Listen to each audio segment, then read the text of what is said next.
just to get this out of the way, there is a U.S. court order, a contempt order against Mr. Marcos in relation to past human rights cases against the Marcoses filed by martial law human rights victims. We have already said, you have made this clear before, that's not going to be an issue in terms of him being able to enter the United States. He has immunity, of course, as head of state.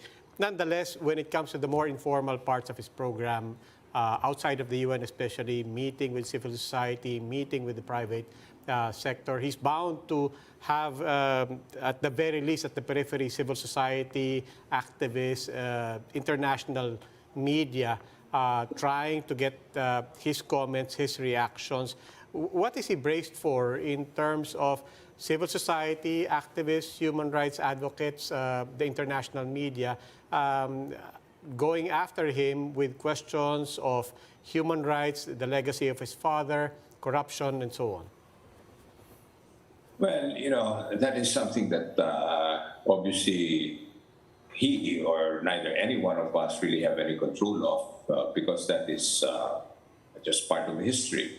And we just have to move forward and really look at this president who was voted in by 31 million Filipinos.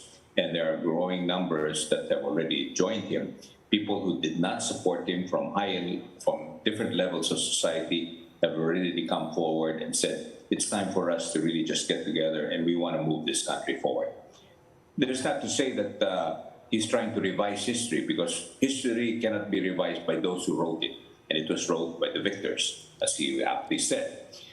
Now, in the case, all of these cases, it's there, and being a head of state, obviously, he's going to have full immunity, not only in the United States, but most especially at the United Nations. You have to remember that at the United Nations, this case that he has is a contempt case stemming out of a civil case because of the estate of his father, and he is one of the executors of this estate. That's just a contempt case. I'm not demeaning it, but it is something that's there. But there are many heads of state. For example, Muammar Gaddafi went to the United Nations when he had a very, very big case with the United States. Remember Flight 103 of Pan American, where a lot of Americans died on that flight. And then you had Fidel Castro, who was obviously an enemy of the United States at that time. He has been to the United Nations so many times. And many others, Maduro and Chavez, and others who actually were right there in the rostrum denouncing the United States. So clearly, while we respect the opinion of others, but truly to look at this trip in a very positive, in a more positive way is the way to look at it.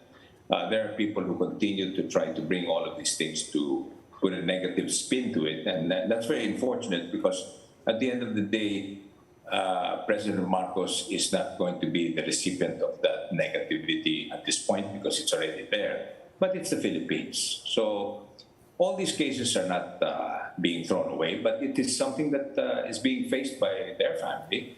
And I think we just have to leave it at that.